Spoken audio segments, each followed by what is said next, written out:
Je suis de retour après quelques semaines pour raisons personnelles pour vous distiller à foison de nouvelles vidéos. On ne s'intéresse pas aujourd'hui à des criminels nazis, mais à notre dernier roi sous l'égide de l'ancien régime, à savoir Louis XVI. Si le loto c'était le 14, le 7, le 28, le 8 et le 21, il aurait sûrement pioché le 13, le 6, le 29, le 9 et le 20, car on peut le dire, il a eu autant de peau qu'un squelette. Alors voici 5 faits en moins de 5 minutes chrono sur l'homme qui perdit la tête pour de vrai. Premier fait, Louis XVI est dernier roi de France sous l'ancien régime à être couronné à Reims. Alors peut-être vous allez être surpris, mais notre cher Louis-Auguste, alias Louis XVI ou Louis Capet, a été couronné à la cathédrale de Reims. C'est le 11 juin 1775 que notre cher Louis sera couronné comme le veut la tradition depuis Pépin le Bref. D'autres Louis sont passés avant lui, comme son grand-père Louis XV, ou même encore Louis XIV, et plus surprenant encore, François Ier. La cathédrale aujourd'hui a subi de nombreux changements, notamment au sein de ses vitraux que je vous laisse juger par vous-même.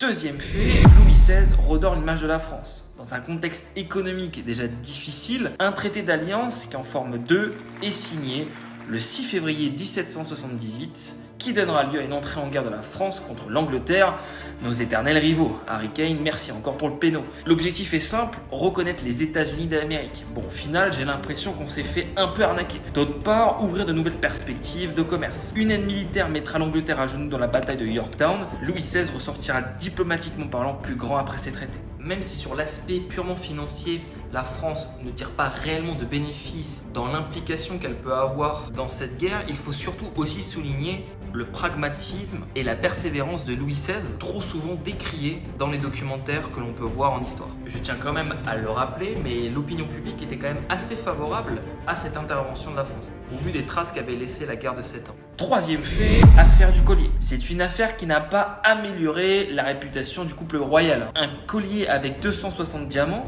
2800 carats, on n'est pas sur les standards d'un collier Claire's. Promis à Madame du Barry à la base, qui faisait plaisir à Louis XV, on se demande bien pourquoi, alors ce dernier voulait offrir la plus belle parure à sa préférée. Louis XV ne faisait plus partie de ce monde et Madame du Barry n'ayant plus la cote, le collier devait par logique être porté par Marie-Antoinette. C'est d'ailleurs ce qu'ont fait les deux joailliers du bijou, Baumer et Bassange, en le proposant à Louis XVI. Marie-Antoinette refuse pour des raisons encore inconnues explicitement parlant, et le collier n'arrive toujours pas à trouver preneur. La cause, son coût mirobolant de 1,6 million de livres, c'est pas un paysan qui l'aura acheté à cette époque. Jeanne de Valois de Saint-Rémy décide de monter une escroquerie. Le grand cardinal aumônier de France, Louis-René de Rohan, ou de Rohan, c'est comme tu veux, va se faire complètement piéger par celle-ci. Ce dernier est obnubilé par Marie-Antoinette qui décide de s'éloigner de lui. Ce dernier va tenter de se rapprocher en lui proposant ce fameux bijou auprès de cette Jeanne de Valois, qui se fera passer pour une intime et proche amie de Marie-Antoinette. Une fois le stratagème monté, c'est le 25 janvier 1785 que le bijou est donné à la comtesse de la Motte. Sauf qu'en réalité, le paiement tarde et on demande des explications au couple royal. Le scandale s'ébruite,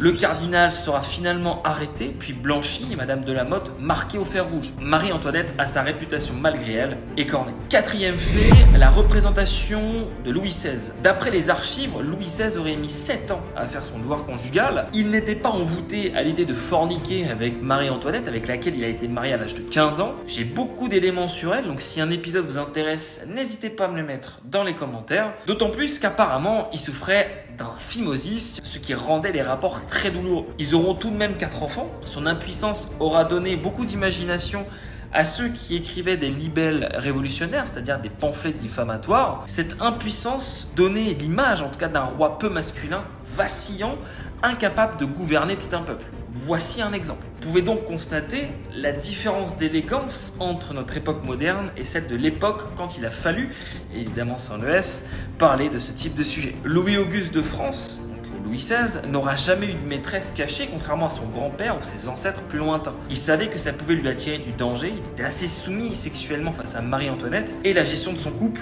reste encore aujourd'hui assez douteuse. Beaucoup d'autres débats gravitent autour de sa personnalité et également autour de sa taille. Il était apparemment pour l'époque très grand, il faisait aux alentours d'1,90 m.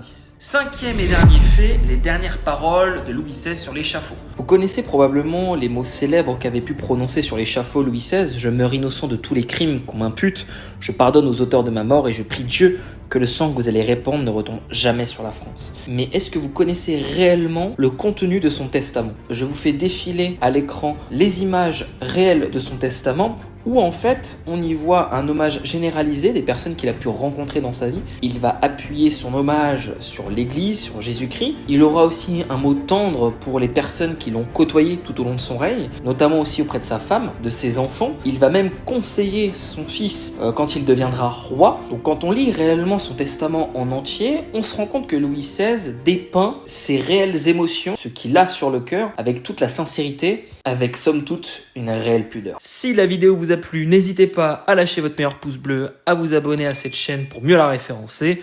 Nous on se retrouve dès la semaine prochaine. Ciao.